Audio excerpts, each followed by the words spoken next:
Allez, bonjour à toutes et à tous et bienvenue ici sur l'Agora du village des architectes avec un écran tout neuf pour une conférence consacrée à un projet emblématique pour la transformation de l'hôpital Nord de Marseille avec l'agence Groupe 6. Alors aujourd'hui, nous allons parler de la création de ce nouveau bâtiment cardiovasculaire pour la PHM, un projet qui s'inscrit comme la toute première étape du vaste programme de modernisation du site. Ce nouveau bâtiment n'est pas seulement une opération immobilière, il vient répondre à plusieurs ambitions majeures, rassembler les consultations, les hospitalisations et les urgences de cardiologie dans un même lieu, fluidifier les parcours des patients et du personnel, anticiper les évolutions des flux hospitaliers tout en respectant l'histoire du site et son identité méditerranéenne. Porté par l'agence Groupe 6 Architectes, fidèle de ce village des architectes, dans le cadre d'une conception-réalisation avec GCC, Aegis et de nombreux partenaires, ce projet architectural est pensé pour allier efficacité, compacité et sobriété. Avec 7900 m² de surface et une capacité de 60 lits, ce bâtiment sera à la fois un outil médical de pointe et un geste urbain raisonné capable d'accompagner la mutation de tout l'hôpital Nord. Et pour nous en parler en ce début d'après-midi, nous avons le plaisir d'accueillir sur scène Vincent Cusumano, responsable d'opération au sein de la direction des travaux et de la planification immobilière de la PHM. Bonjour Vincent. Bonjour. Nicolas Meunier, responsable territoire sud-est et programmiste à A2MO. Bonjour. Bonjour Nicolas. Simon Leb, architecte associé chez Groupe 6. Bonjour. Et Lucie Barré, directrice développement commercial de GCC, et Jean-Philippe Grune, directeur de projet GCC. Bonjour Lucie, bonjour Jean-Philippe. On va commencer avec vous Vincent. Pouvez-vous tout d'abord nous présenter la genèse et les enjeux de l'opération engagée par la PHM? Oui, bien sûr. Donc à l'écran, vous avez une image du site de l'hôpital Nord. Donc l'hôpital Nord, c'est un établissement qui fait partie de la PHM, donc l'assistance publique des hôpitaux de Marseille. Il a été mis en service en 1964, donc c'est René Eger qui a conçu ce bâtiment, c'est un architecte marseillais. Et ce qui est emblématique, donc il est dans les quartiers nord de Marseille, et ce qu'on voit, vous voyez un petit peu en haut l'autoroute, donc on voit tout de suite donc l'immeuble de grande hauteur, l'IGH. Donc, comme je vous disais, donc sa conception date des années 60, donc il était temps de le rénover. Donc en 2020, donc dossier Copermo, donc premières études. Donc on est sur une durée de travaux de 96 mois, donc avec des contraintes bien identifiées, mais très classiques pour un site hospitalier. Donc on est en site occupé. Et malheureusement, pour ce projet-là, on a un nombre de rocades limité en fait. Donc on peut trouver au mieux dans le site 49 lits. Donc sur deux bâtiments, un bâtiment qui est à proximité immédiate de l'IGH et un bâtiment qui est un petit peu plus éloigné sur le site. Donc bien évidemment, on fait une contre-expertise de ces premières études et on identifie clairement un dérapage du planning et puis surtout une augmentation des coûts. Donc on revoit un petit peu notre copie et on part sur un nouveau phasage en fait. Initialement, donc, on était sur un phasage 8 ou 9 phases de travaux. Et donc là, pour essayer de diminuer un petit peu le temps nécessaire à la rénovation de l'IGH, donc on part sur des rénovations par étage et par plusieurs étages. Donc on a 4 phases de travaux. Donc on commence par les consultations et le 12e étage, qui est un secteur de bureau, et ensuite on enchaîne. Ce que vous voyez en violet là sur l'écran, c'est en gros les 2 étages qui sont aujourd'hui dévolus à la cardiologie. Et ce qui est un petit peu particulier dans ce bâtiment-là, c'est que la rénovation, c'est essentiellement un secteur de consultation et d'hospitalisation, alors que la cardiologie possède un service de soins intensifs et surtout une salle de choro et une salle de rythmo. Donc très difficile à déplacer, voire impossible dans le phasage. Et vous matérialisez aussi les deux rocades possibles au niveau du bâtiment. Ce phasage de travaux donc nécessite la création de 2 rocades donc, par étage. Donc on identifie qu'il faut en gros trouver un équivalent de 60 lits. Et comme je vous disais, donc impossibilité de déplacer l'activité de cardio pendant toute la durée des travaux. Donc il fallait vraiment maintenir en activité l'activité de cardiologie sur le site de l'hôpital Nord, sachant qu'on avait aussi une activité sur le site de la Timone. On étudie plusieurs scénarios, donc on est entre 2020 et 2021, donc 3 scénarios sont mis à l'étude. Donc le premier, c'est ce qu'on a appelé au départ un bâtiment relais. Donc c'est la construction d'un nouveau bâtiment. Le second, Et le deuxième et le troisième, pardon. Donc c'est la surévaluation de bâtiments existants. Donc à partir de là, dans les 3 scénarios, on maintient l'activité de cardiologie et on fait une analyse multicritère. Et en fait, ce qui ressort clairement, c'est que c'est le scénario 1 en fait qui présente les meilleurs avantages en termes de fiabilisation du planning, respect des délais et puis aussi respect de l'enveloppe financière. Donc en fait, on décide très rapidement, c'est validé on le propose à l'ARS, c'est validé par l'ARS et on décide en 2021 de construire un nouveau bâtiment. Donc c'est plus un bâtiment relais, c'est vraiment un nouveau bâtiment sur le site de l'hôpital Nord. On a la chance d'être compatible avec le schéma directeur. Initialement, alors on le voit peut-être pas très bien, je sais pas si j'ai un petit rayon, mais le pointeur sur la télé, c'est une mauvaise idée. C'est une mauvaise idée, effectivement. Donc, je vais vous le montrer. Je vais me lever.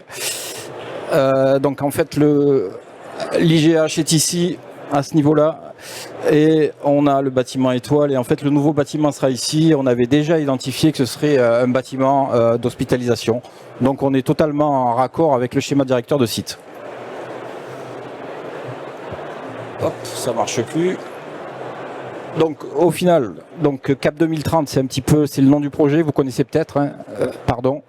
Donc on est dans le cadre de Marseille en grand, donc c'est un projet très ambitieux qui dépasse le cadre hospitalier. Donc Cap 2030, en fait c'est une opportunité pour nous, la modernisation du bâtiment. Donc clairement au départ, il n'était pas envisagé de construire un nouveau bâtiment cardio. Et puis c'est un objectif de santé publique bien évidemment parce qu'on renforce l'offre de soins dans les quartiers nord de Marseille. Donc vous allez le voir, on arrive à développer de meilleures infrastructures, de développer le nombre de salles, le nombre de box de soins intensifs, et ça permet aussi à la PHM d'avoir une meilleure attractivité au niveau du territoire. Comme tout maître d'ouvrage, on est garant des délais, il faut qu'on optimise les coûts, donc on choisit un mode de dévolution, donc on doit être en 2021, me semble-t-il, 2021-2022. Donc on part sur un marché global sectoriel. Donc on prend la tâche d'un assistant technique à maîtrise d'ouvrage. Et alors pourquoi marché global sectoriel? Vous l'avez à l'écran, on réduit les délais, on optimise les coûts, ça nous simplifie la gestion parce qu'on a un seul interlocuteur et puis in fine on a une meilleure maîtrise des risques. On va passer à Nicolas, vous représentez A2MO, vous avez été chargé de la réalisation du programme. Comment définiriez-vous ces spécificités? Eh bien, on a essayé d'inscrire la démarche programmatique dans les volontés du maître d'ouvrage et on a bien compris par la présentation de Vincent que les enjeux calendaires et financiers étaient les 2 cibles qu'il fallait viser. Donc on a organisé notre démarche autour de la maîtrise des flux, d'une évolutivité intégrée au bâtiment, on reviendra dessus, l'optimisation par des choix forts, et ça on verra le rôle de la maîtrise d'ouvrage dans ces choix-là. Une concertation qu'on a voulu maîtriser et progressive pour maintenir le cap calendaire du projet. Alors la maîtrise des flux, on l'a vu par la présentation de Vincent, on vient s'intégrer dans un site, mais il fallait quand même identifier ce beau bâtiment qu'on allait construire, mais on avait l'obligation de s'articuler et de s'inscrire dans la continuité. On venait pas bouleverser tout le flux patient de l'ensemble du site, et notamment tout le flux externe du site. Donc il a fallu se raccorder à l'existant, et là on a dû faire des choix et optimiser. Et les raccordements logistiques aussi ont bien participé au fait qu'on a maîtrisé, je dirais, l'enveloppe du projet et donc son budget. L'évolutivité, c'est une démarche très recherchée. On a essayé de la caractériser dans ce projet. Simon nous parlera de l'évolutivité du bâtiment par sa structure et autres. Mais en interne, il y a eu des choix qui ont été faits et on a parié sur une unité d'hospitalisation qui est venue en contiguïté plein pied avec les consultations externes. L'idée, c'est que dans l'évolution de l'ambulatoire et de la prise en charge ambulatoire de demain, ces 20 lits puissent facilement se transformer en hôpital de jour et ça créera demain un appel d'air sur le plateau médico-technique qui, lui, aujourd'hui, reçoit cet hôpital de jour et cet accueil ambulatoire et permettra d'étendre le plateau médico-technique si besoin. Donc ça, c'était une vraie réponse et une particularité puisqu'on a fait le choix d'éclater les 60 lits en 3 plateaux de 20 et non pas en 2 plateaux de 30 comme on aime à faire aujourd'hui sur les maquettes hospitalières. L'optimisation par des choix forts, on a demandé effectivement à notre charmant maître d'ouvrage de savoir ce qu'on mettait dedans, parce que quand on a une enveloppe arrêtée, qu'on a une cible budgétaire, il faut faire des choix. Un qui est pas le plus simple à faire, mais c'est tout le tertiaire médical qui a été mis dans la balance, et dans la relation avec l'existant, on a sorti tous les bureaux médecins du projet. Et ensuite, bien sûr, le regroupement des spécialités cardiovasculaires qui a permis de faire des choix et de statuer sur le partage du plateau médico-technique et qui a permis de faire quelques optimisations de surface. Et enfin, la concertation, bien sûr, on voulait faire participer les utilisateurs, travailler avec eux, mais on a joué aussi sur le type de procédure qui s'annonçait à nous, donc une PAN. À l'époque, on a fait ce choix-là. Donc on a mobilisé dans la juste mesure les utilisateurs et on savait que notre programme, il allait offrir une flexibilité, une ouverture et on savait qu'on allait mobiliser ensuite les utilisateurs dans les études et même dans la commission de choix, quand on a travaillé sur le choix du projet, et qu'ils allaient pouvoir ensuite exprimer et faire évoluer le besoin. Voilà, tout simplement. On va passer la main à Simon. Simon, est-ce que vous pouvez nous exposer les grandes lignes du projet de Groupe 6 Architectes ? Alors oui, nous quand on reçoit le programme Architecte, Groupe 6, on comprend le message qui est passé par la PHM, c'est-à-dire qu'on parlait de rocade. Donc on comprend le message qu'il faut faire vite et bien. Donc tout le projet a été centré sur la question de l'efficacité et comment, en étant extrêmement efficace, on fait quand même un projet d'architecture de qualité. Donc on s'est concentré sur 3 aspects, la compacité, la frugalité et la sérénité.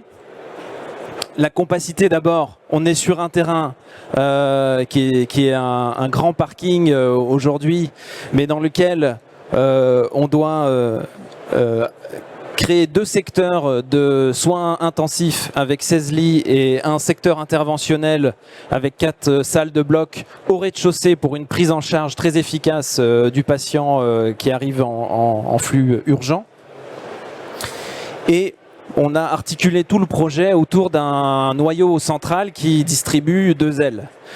Donc dit comme ça, c'est assez simple, hein. Mais en fait, on a mis un peu de temps à trouver ce schéma précis qui répondait parfaitement à la compacité.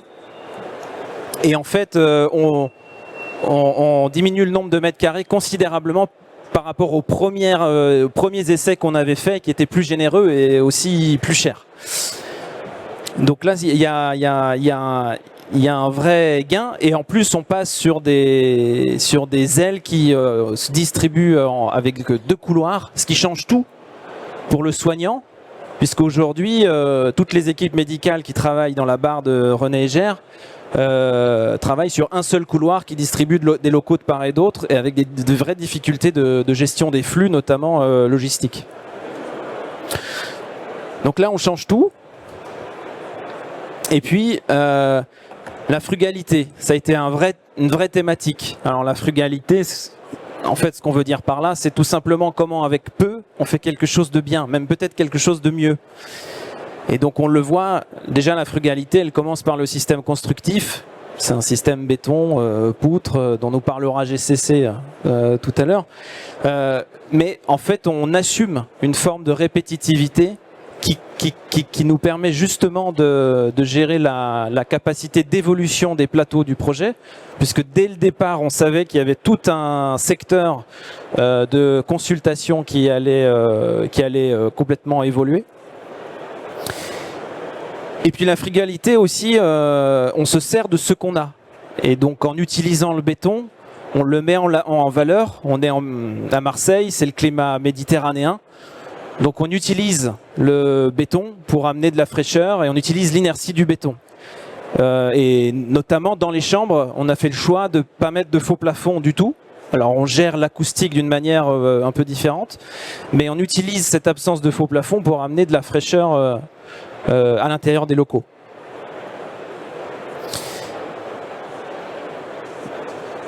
Et puis la capacité aussi de la façade, sa simplicité de façade nous permet aussi de faire greffe avec l'existant en reprenant des codes architecturaux, des écritures architecturales qui existent déjà sur le site. Et au lieu de rajouter un élément architectural supplémentaire, on essaye de se raccrocher à l'existant et notamment la barre de René Hégère qui est là, qui est dominante et qui nous a beaucoup inspiré, notamment ces barrettes béton qu'on retrouve dans l'architecture de ce nouveau bâtiment cardiovasculaire. Et donc le troisième point sur lequel on a travaillé, qui est peut-être le plus important pour nous, c'est la capacité du projet, par sa simplicité, par sa frugalité, à créer de la sérénité, à créer de l'apaisement. Évidemment, à l'extérieur, il y a une forme de calme qui est créée par ces fenêtres, ce rythme de plein et de vide qui crée des ombres apaisantes. Et aussi à l'intérieur, on a travaillé avec des touches de bois, des touches de couleur terracotta, vert olive, gris galet, des couleurs de la Méditerranée en fait, qu'on insère à l'intérieur des espaces pour créer de la sérénité, de l'apaisement. Ce qui est important quand vous venez pour faire une opération cardiaque, c'est aussi ce que vous cherchez, une forme d'apaisement. Donc au final, c'est aujourd'hui on est en phase pro et donc on continue à développer ce projet avec GCC, la PHM et avec la même exigence d'efficacité notamment dans les délais.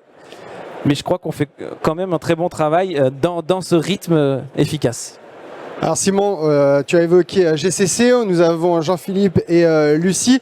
La stratégie de réalisation a été décisive. Est-ce que vous pouvez nous en dire un peu plus ?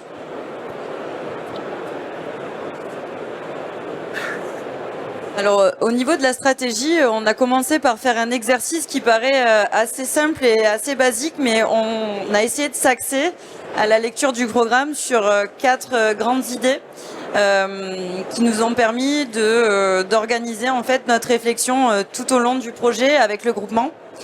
Le premier point, c'est donc une expérience de qualité et une qualité de travail pour les professionnels qui actuellement travaillent sur un site un peu plus compliqué, on l'a dit précédemment, mais aussi donc pour les patients. Ensuite, donc l'efficacité qu'a développé Simon à travers l'intégration lisible sur le bâtiment existant et dans le site.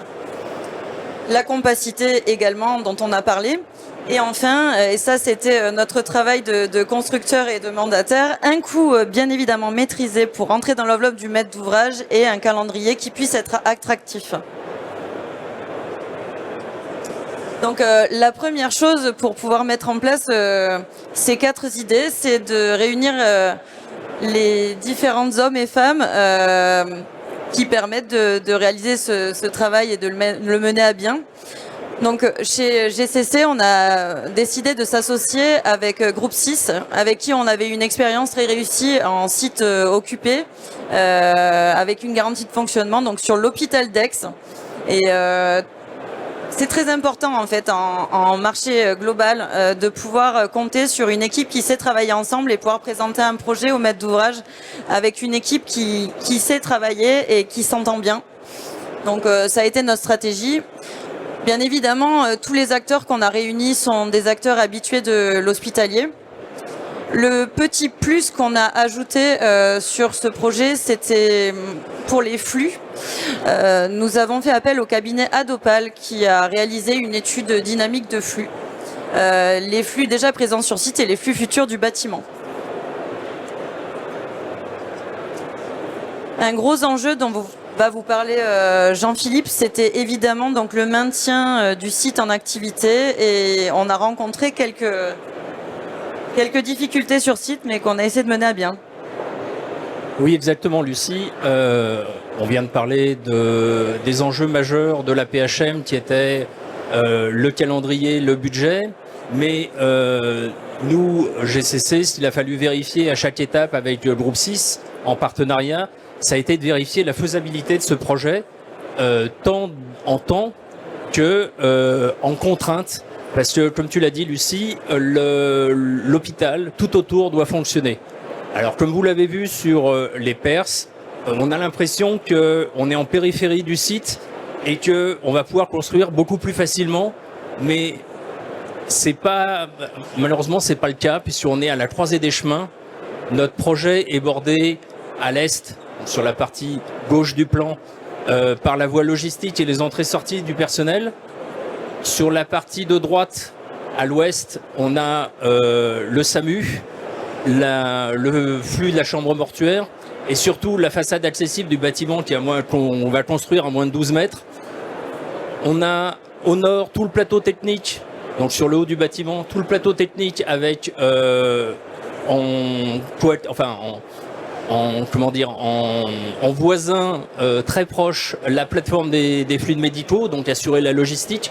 Donc il a fallu à chaque moment réfléchir comment est-ce qu'on allait construire, comment est-ce qu'on allait s'interfacer avec l'hôpital pour ne pas le perturber. Ça, c'est la couche basse. Il y a aussi, comme vous pouvez le voir sur le plan d'installation de chantier, la couche haute. On va construire en gros 20% du bâtiment sous le cône d'envol de l'hélistation, mais en même temps, avec la position de notre grue, c'est 50% du bâtiment qui est impacté par 1,7 événements, en l'occurrence, par jour d'atterrissage, de décollage du SAMU. Donc tout ça, il a fallu l'intégrer et vérifier avec Simon et Groupe 6 que c'était, comme je disais, faisable. Alors on a travaillé sur une standardisation des ouvertures, la méthodologie poteau-poutre, béton, pour travailler rapidement, efficacement, et s'assurer que on ne dérangerait pas l'hôpital. C'était le prérequis. Au-delà de ça, une fois qu'on a un coût qui est maîtrisé par une étude détaillée des quantités, on travaille en BIM, on a, avec le service de la direction technique, le service méthode, on a travaillé sur le calendrier pour respecter les délais, pour s'assurer encore une fois que c'était faisable. C'était un projet qui était faisable, c'était ambitieux. Et on a proposé à la PHM un calendrier optimisé fort de ça, fort de la connaissance qu'on avait et la connaissance de la technicité et notre manière de réaliser. On a un projet qui présente un calendrier optimisé de 3 mois par rapport à l'objectif de la PHM. Merci beaucoup.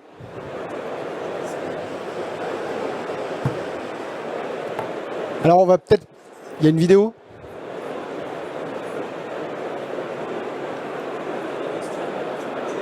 Dans la salle ?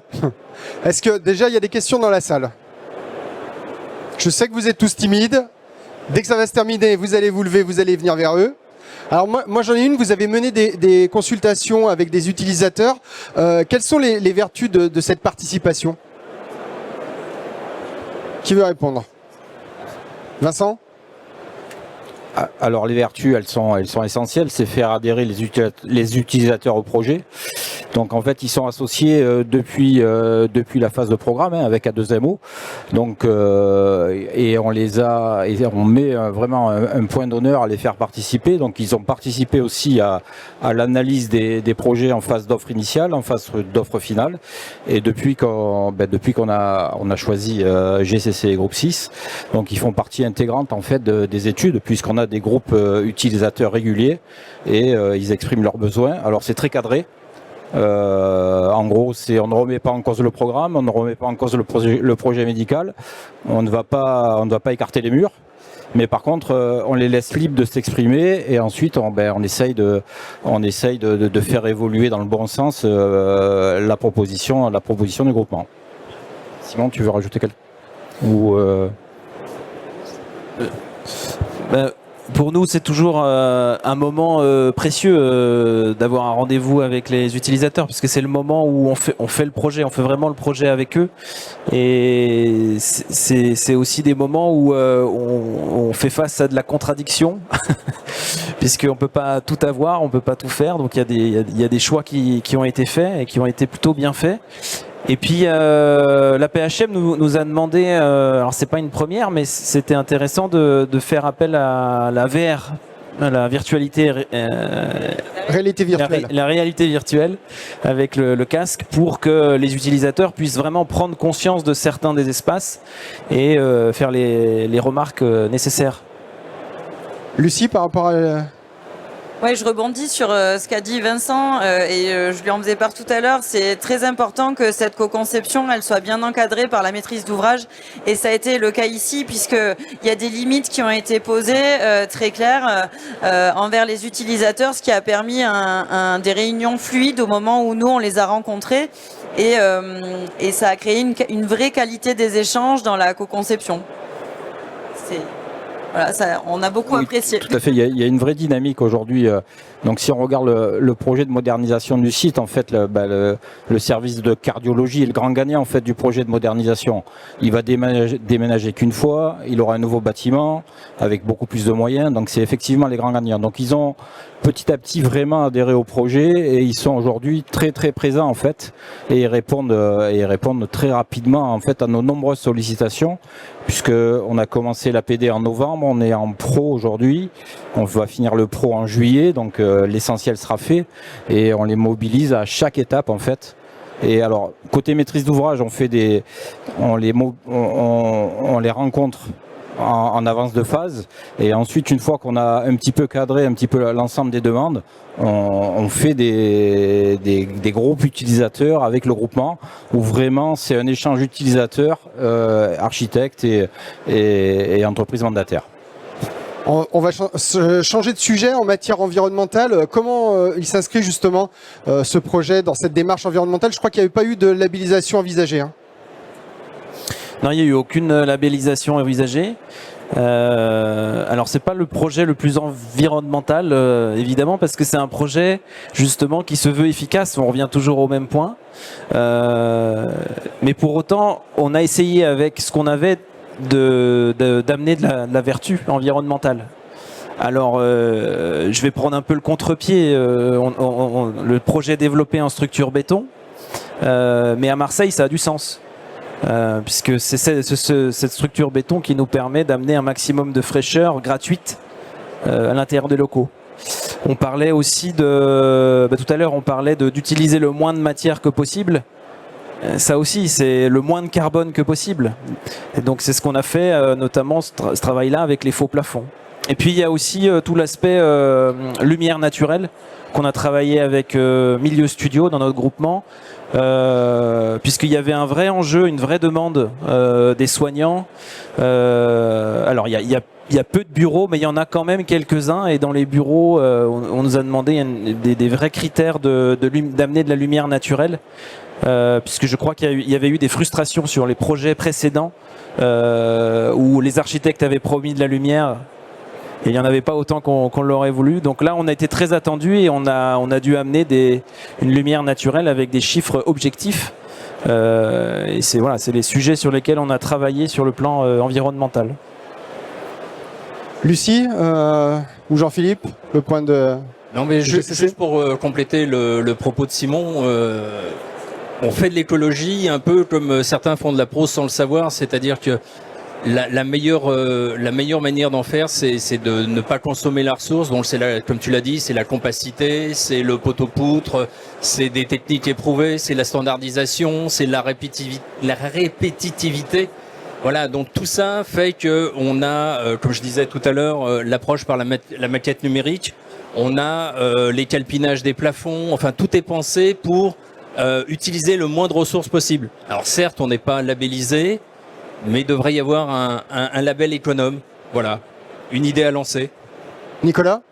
Oui, simplement pour compléter, dès la démarche programmatique, on a fait du développement durable aussi, qui se voit moins, mais on a travaillé beaucoup avec les équipes de la PHM sur les raccordements techniques en fait et l'utilisation des ressources primaires du site qui existait pour pas recréer des nouveaux éléments de production, etc.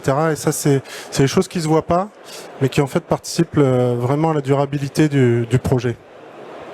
Merci beaucoup. Alors, je repose la question. Ah, bah voilà.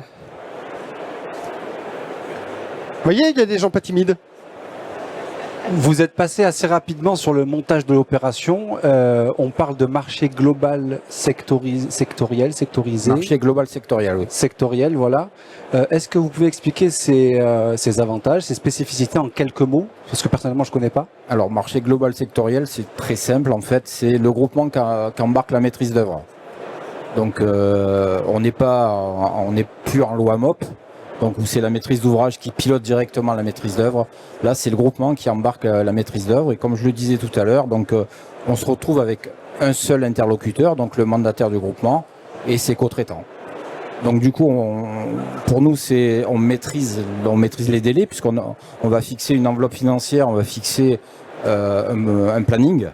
Et après, tout l'enjeu pour le groupement et ses co-traitants, c'est de respecter ce planning et cette enveloppe financière. Et en termes de qualité, du coup, en termes de préconisation technique, qualité d'usage, est-ce qu'il y a des spécificités? Est-ce qu'il y a un contrat qui vous lie sur ce point-là?